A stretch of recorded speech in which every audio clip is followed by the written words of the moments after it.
Friends, I Trapti Saini, Assistant Professor in Biani Girls B.Ed College.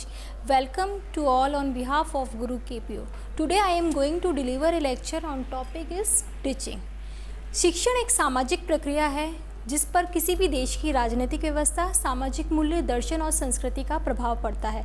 समय के साथ साथ समाज की आवश्यकताओं और उनके उद्देश्यों में परिवर्तन होते रहते हैं। उसी प्रकार शिक्षण की भी आवश्यकताओं और उद्देश्यों में परिवर्तन होते रहते हैं, जिसको हम शिक्षण को हम दो अर्थों के अंदर देखते हैं। फर्स्ट है शिक्षण का नैरो मीनिंग और सेकंड है टीचिंग का ब्रॉड मीनिंग।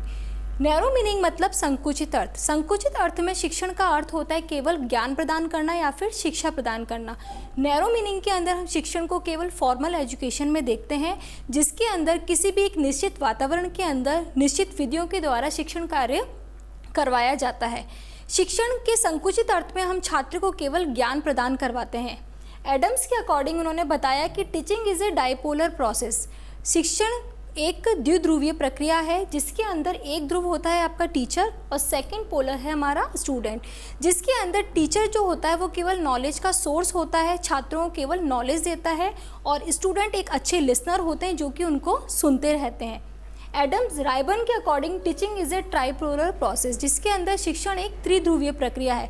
त्रिध्रुवीय प्रक्रिया के अंदर एक ध्रुव होता है आपका टीचर, दूसरा है स्टूडेंट और थर्ड है कंटेंट। टीचर, स्टूडेंट और कंटेंट, इन तीनों के बीच में इंटरेक्शन चलता रहता है, जिसके द्वारा शिक्षण के उद्देश्यों की प्राप्ति होती है। अर्थात संकुचित अर्थ के अंदर हम शिक्षा को केवल एक निश्चित रूप से छात्रों को देते हैं, जिसका एक सिलेबस होता है पर्टिकुलर और सब कुछ निश्चित होता है। सेकंड मीनिंग है टीचिंग का ब्रॉड मीनिंग। ब्रॉड मीनिंग के अंदर हम शिक्षण को व्यापक अर्थ में देखते हैं। नैरो मीनिंग के अंदर जब छात्र को केवल ज्ञान प्रदान करवाना होता है, लेकिन ब्रॉड मीनिंग के अंदर हम छात्र का ओवरऑल डेवलपमेंट करवाते हैं। जैसे कि कोई छात्र है वो स्कूल से अपनी टीचिंग ले रहा है, उसके अलावा उसे अपने समाज में रहने के लिए, अपने आस पड़ोस में रहने के लिए, अपने परिवार में रहने के लिए उनसे बहुत कुछ चीज़ें सीखनी होती है। अर्थात ब्रॉड मीनिंग के अंदर हम छात्र का ओवरऑल डेवलपमेंट करते हैं। इस प्रकार टीचिंग को हम दो अर्थ में देखते हैं, फर्स्ट है नैरो और सेकंड है ब्रॉड मीनिंग। Thank you.